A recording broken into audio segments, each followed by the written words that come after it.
Hello, friends. Welcome to the 21st episode of the Schoolyard Podcast, brought to you by School Specialty. I'm your host, Nancy Chung, a fun-loving teacher and content creator, also known as Fancy Nancy in Fifth on social media, and I'm thrilled that you're here. I'm so excited to announce that School Specialty is throwing a mega $50,000 school makeover sweepstakes. Get in on the action for a chance to score your school a fantastic $50,000 makeover, while 10 other schools can snag cool professional development prizes worth up to $6,500 each. School Specialty is all about spreading the love of schools across the nation, giving them the boost they need to shine bright. Because let's face it, a classroom where students feel cared for doesn't just make them happier, it also makes educators feel like superheroes. Hop on over to schoolspecialty.com/school-makeover-sweepstakes to get in on the action and check out the full scoop on the rules. Let's make some school magic happen. This is the Schoolyard Podcast, a podcast by educators for educators where the magic of learning unfolds. In this episode, we're talking about books that inspire us, books that make us feel seen, and books that remind our students to not only recognize each other's uniqueness, but to celebrate and embrace diversity. Today's guest is a dear friend of mine who I've been fangirling over for several years.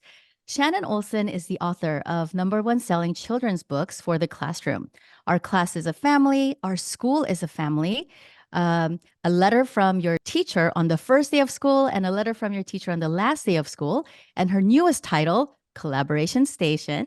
Shannon earned her BA in English and Master's in Teaching from University of California, Irvine, and is a wife and mom of 2 girls. She has loved teaching second grade for 15 years, and through that, found her passion in creating resources and writing picture books to help other teachers. Welcome to the Schoolyard, Shannon. Hi, Nancy. Thank you so much for having me. Thank you so much for being here. Would you please tell us a little bit about yourself? Yeah, of course. As you said, Nancy and I, we're good friends. So I'm just so excited to get to hang out today. We've actually been trying to get coffee together for the last couple of months. So I'm glad we get to chat. I know this isn't exactly the same, but happy we get to talk. Right. So gosh, I feel like as an author, it should be like a story. I was born on a dark and stormy night. No, just kidding. So I taught second grade for 15 years. I thought I would always branch out and teach some other grade levels as well, but I just really loved my grade level team that I worked with. And as you know, it's all about who you work with. That makes a big difference. So I stayed put. I would always, make my own materials for things to use in the classroom. Not quite as crafty as you, Nancy.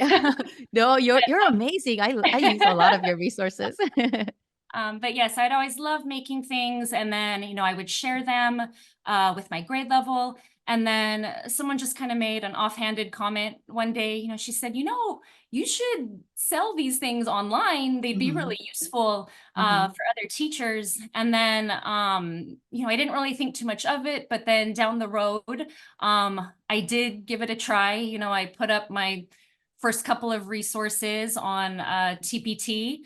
And then I think the big turning point for me with that was there was this teacher, we don't know each other, teacher on the East Coast, never met. She posted it was a New Year's bulletin board on Instagram. And I just thought, oh my goodness, this is something I created that's in another teacher's classroom across the country. And I think that really, it was a light bulb moment, like, wow, I can help make a positive impact beyond the bubble of my own classroom.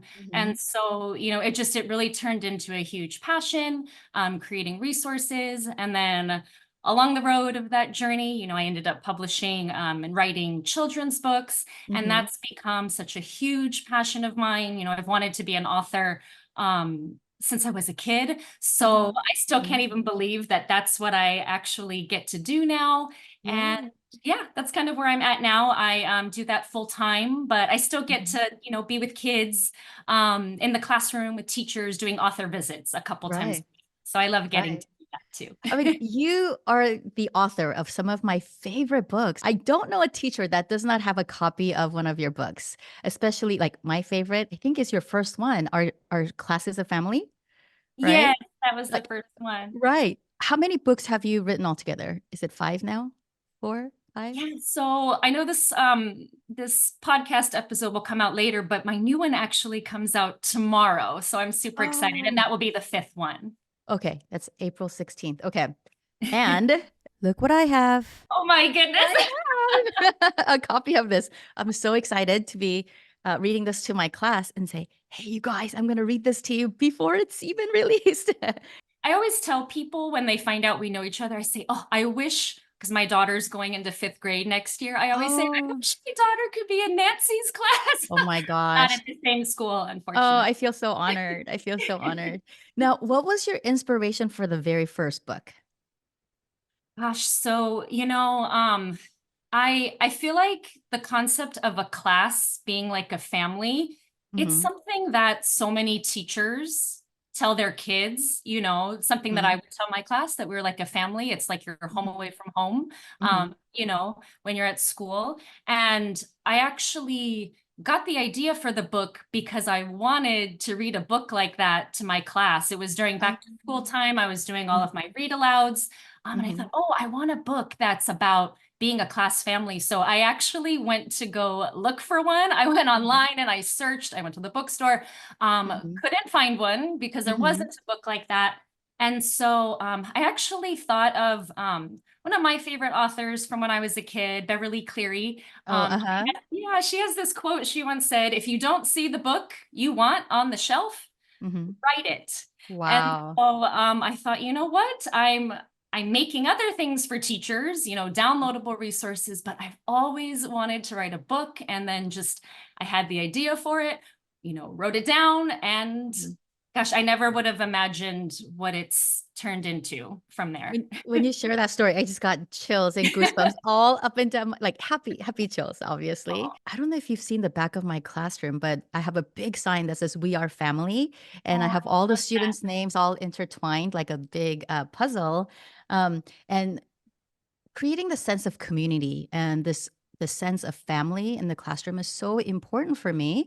And so our Class as a Family was a book that just really resonated with me. And especially during distance learning when yeah. we were all in different places and in our own homes, and that was really hard to try to create community when we were all in different, like physically all separated. And so like reading that book together, I felt like it really brought us together and just reminded us that we are a family, even if we are, studying apart and being in different places, that we are truly a family. So thank you so much for that very special book.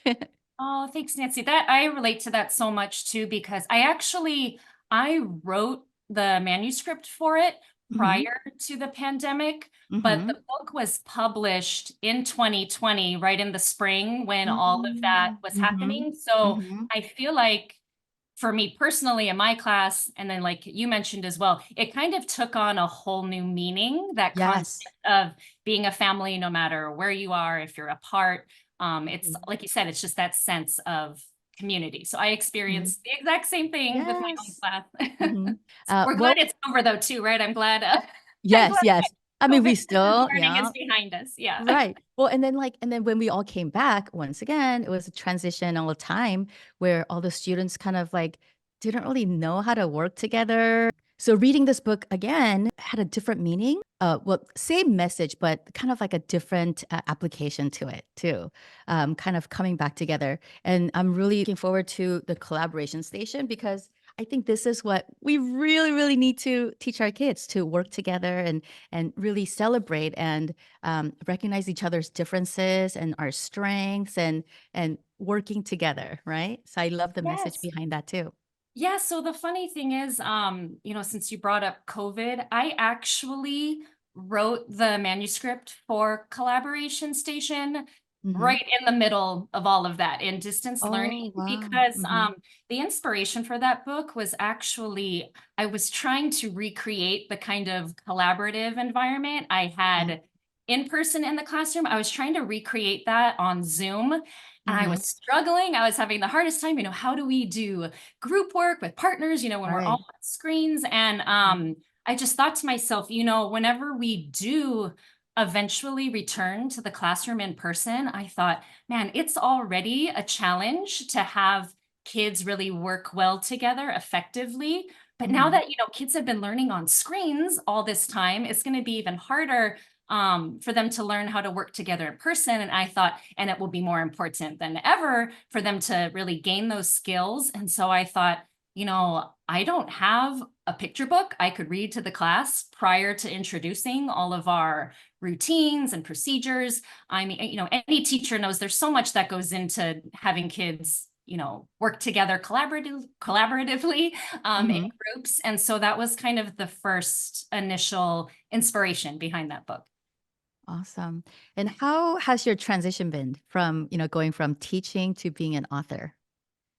Oh my gosh. Well, I love both. I love being in the classroom, writing books, and like I said, kind of making that positive impact beyond the own bubble that I have, Mm-hmm. within just one classroom is also really important to me.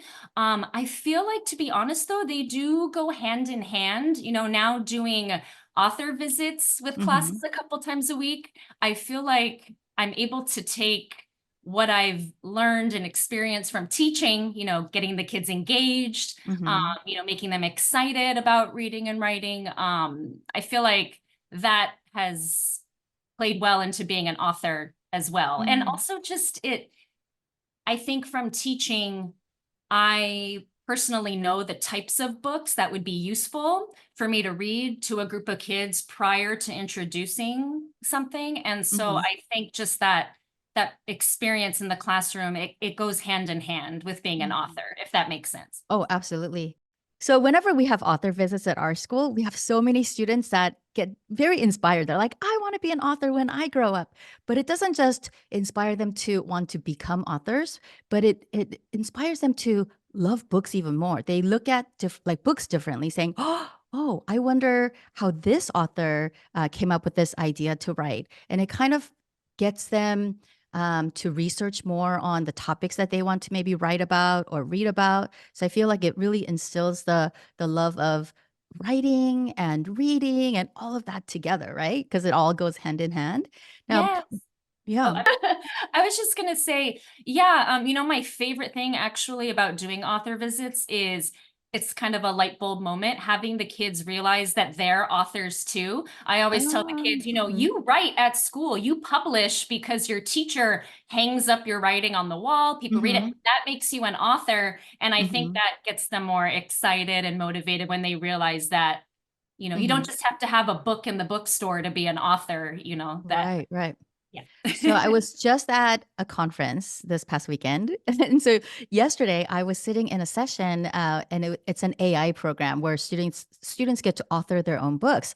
And so when they like type in their writing, this AI program will illustrate their books for them and it kind of publishes it and it looks so professionally done. And the feedback that they were hearing from students is, oh, I feel so famous now. So Oh, even if they don't have a physical book published, when they publish it and it's on the wall, or when they have like a author's chair or author's tea moment, I think they just feel so accomplished, and that makes them want to do even more and do even, more creative things. How do your daughters feel about their mom being an author? Do they know oh how special and how cool that is? yeah. You're trying to make me all emotional, Nancy. I'll be your first crying guest on the podcast. No, Oh. no, that, honestly, that's one of the most, that's been one of the best things about this whole journey is getting to share it with my daughters. Mhm. When our class as a family first came out, my daughter's kindergarten teacher read it to their class over Zoom when they were distance Oh. learning, and just seeing her Mhm. face, during the Uh-huh. whole visit was so special to me. And then even now recently, my youngest daughter's in second grade, her teacher last year um actually read aloud a couple of the books to her class on the first day of school, not knowing that, Oh. because it was the first day. And then, my daughter raises her hand. That's my mom. And I Oh think, my the gosh. teacher probably thought, oh, haha, that's funny. But Yeah, then yeah. I think she looked at the dedication and saw the last name and she's like, oh, Uh-huh. so then I got an email Oh from the teacher later that day. So my. it's just, Uh-huh. it's been really special to share Oh. that with them. And they both love to read. They're both really avid readers. And so I love getting to share that love of books with my kids. Mm-hmm. And I know in your daughter's playroom, you have a special bookshelf where you like swap out books, right? That Oh was my so gosh, cute. yes, I such a remember that. teacher in that way. I'm like, oh, it's February. Let's put the Valentine's Day books out. Yes, I totally That do is that. so cute. That is so cute. Do you have a favorite book? Like, did you have a favorite children's book growing up?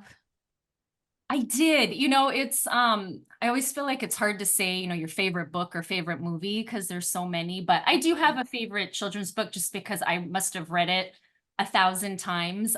It was Mhm. Matilda, Roald That's one Dahl. of Yeah. mine too. Uh-huh.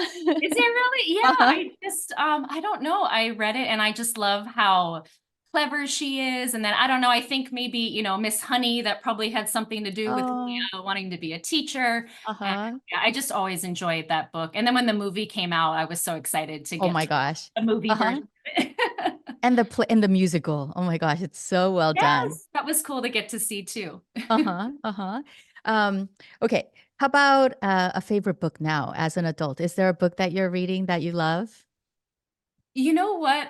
It's so funny because I was an English major in college, so I've Mm. read all the, classic, kind of Mm-hmm. books, the kind of books you want to say, oh, yes, I'm this avid reader. But I'll be Mm-hmm. completely honest, now, just being so busy and so much going on, when I read, I love to just read something really light. It's more Mm-hmm. like beach reading, pool reading. Mm-hmm. So stuff like that now, I've been reading Emily Henry kind of books, just very light, sometimes some business books here and there if I want to try and learn some new things. But other than Mm-hmm. that, I Right. still love to read, but it's Mm-hmm. more of a way to unwind now. Same thing with TV, like I like to just Oh, watch really mhm. light, mindless sort of shows like Yes. reality Uh-huh. TV Yes.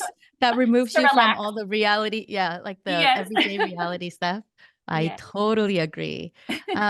You must get a ton of messages from people, not just teachers, like people, on Instagram and on social media who want to, quote unquote, pick your brain, requesting information like, how did you become an author? How do I get to publish a book?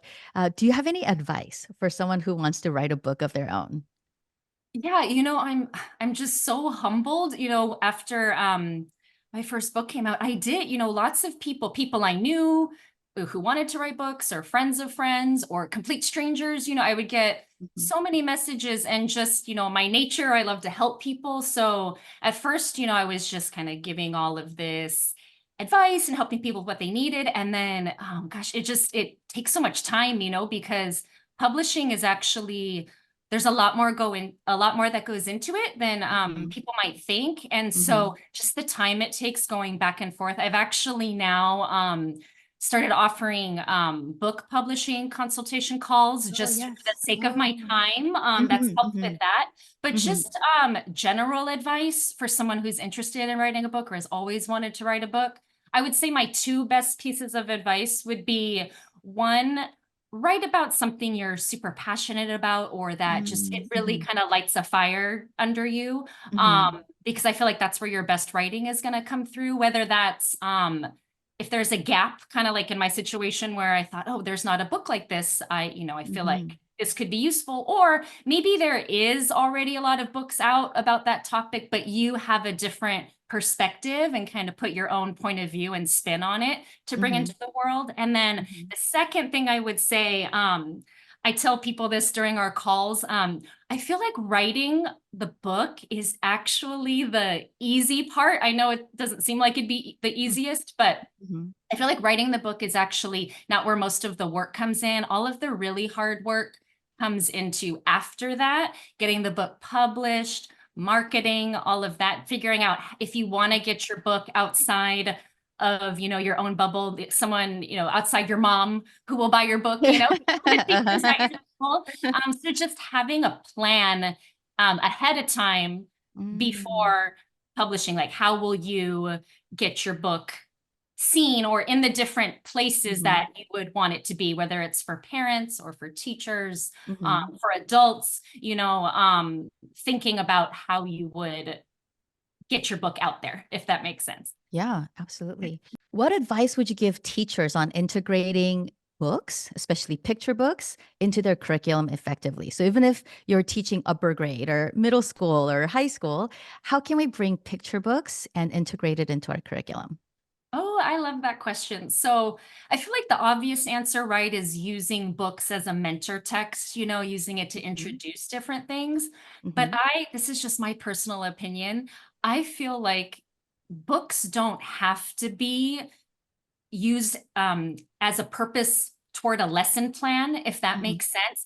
You can Mhm. just read aloud books for the sake of reading. I mean, with second grade, I would use Mhm. books as mentor texts. So, for Mhm. example, if we're going into a new unit and, it's on community helpers, I'm going to be doing lots of read alouds about types of communities. But I would also just at the end of the day, before we're about to go home, we've got 10 minutes before it's time for dismissal. I'm just going Mhm. to pull out a chapter book I love and we're going to read a chapter book of it. It's just to Mhm. get kids excited about reading. And I guess, books can be for an educational purpose, but it's also just to enjoy and have that love That is of so reading. true. That is so true. I don't think my fifth graders ever said like, "Oh no," like no to like me wanting to read a picture book.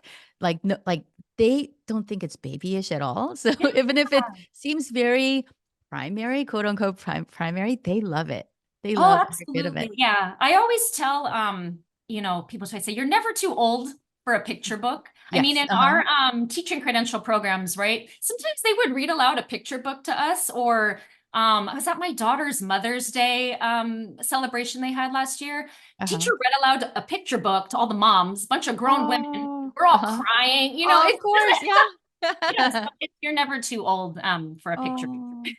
Yeah, Yeah. one of my favorite books that I read to my students on the first day of school and on the last day of school is a book called You Are Special by Max Lucado. And that was a book that one of my professors read to us in the teaching credential program. And it's one of those books like at the like after she read the very last line, like it was dead silent in the room and we all started crying because it Oh, has such a special message. And I'm like, oh, okay, I'm going to be reading this book to my students when I have my own classroom. And I've been doing that for decades now, like on the I first day of love school that. and on the last day of school. And we refer to different characters throughout the year.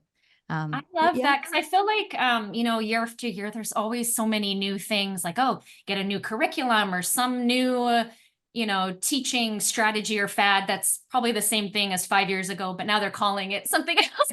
Mhm. So things are always changing every year. So I love when there's something that just works or that's Mhm. special to you that you Oh, can yeah. keep doing year Mhm. after year.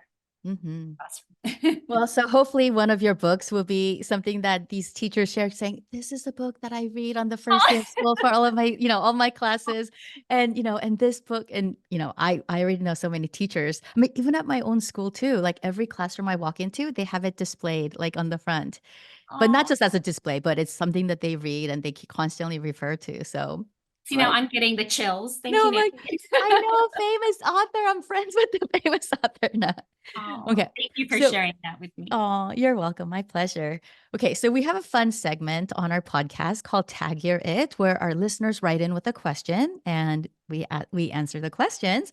And today's question comes from Amber Z, and the question is: if you could spend the day as a book character, who would you like to be? Ooh, that's a fun question. Gosh, if I had more time to think about it, I could probably come up with a better answer, but my mind just off the top of my head goes to children's books. So I'd probably say Miss Frizzle from the Magic Oh, School Bus. yes. Uh-huh.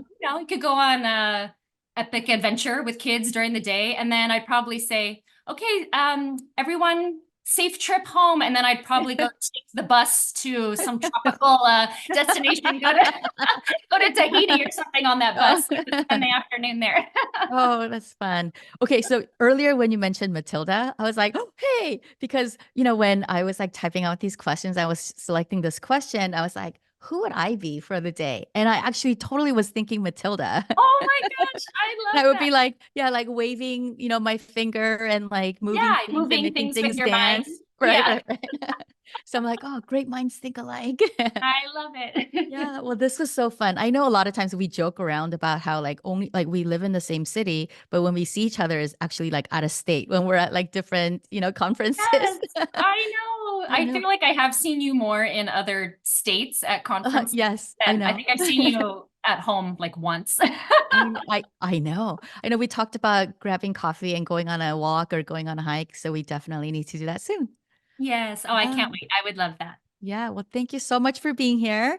For teaching ideas, resources, and all book information, including book orders, author visits, and publishing consultation calls, visit www.lifebetweensummers.com or connect with her on Instagram at lifebetweensummers. Shannon, thank you so much once again for being an amazing guest on our podcast. It was a true pleasure having you on the show. Thank you so much, Nancy, for having me. I loved it. I had so much fun. Yay. Thank you. Bye.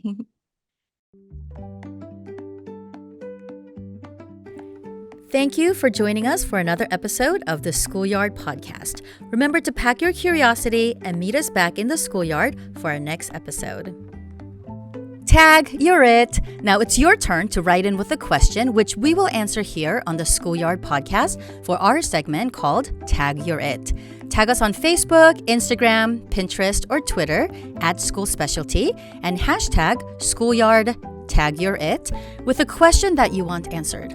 One question will be selected per episode to be answered by our featured guest and myself.